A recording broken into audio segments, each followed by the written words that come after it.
The federal government's health reforms could be about to unravel. The incoming Victorian Premier is threatening to renegotiate the deal his Labor predecessor signed up to earlier this year.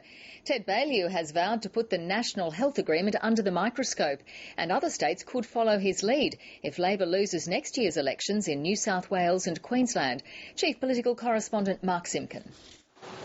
The Premier-elect is fit and clearly not camera shy.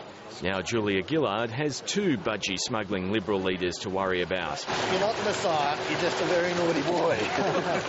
Ted Baillieu warmed up for life in the fast lane with a morning ritual. It is a sobering moment, and I think we're all very much with our feet on the ground, if you can cross metaphor, as we're in Nepal.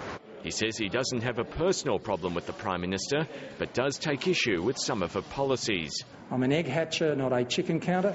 In his sights, national projects like the School Halls program, water reforms and the National Broadband Network. There are issues with the NBN, let's face it. The Commonwealth's multi-billion-dollar health and hospitals plan could be the biggest headache. Western Australia still hasn't signed up, and the new Victorian government's demanding more detail. The first step is to expose that content, to examine whether it's in the interests of all Victorians, and then assess whether we need to renegotiate. From the Federal Health Minister, a gentle reminder.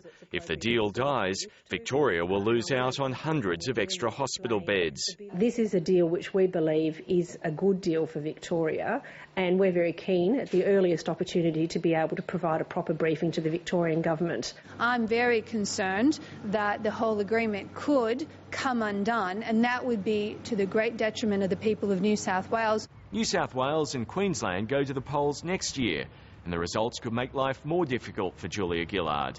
The Prime Minister's confident she can work with hostile states, pointing to an unlikely role model, John Howard. Mark Simpkin, ABC News, Canberra.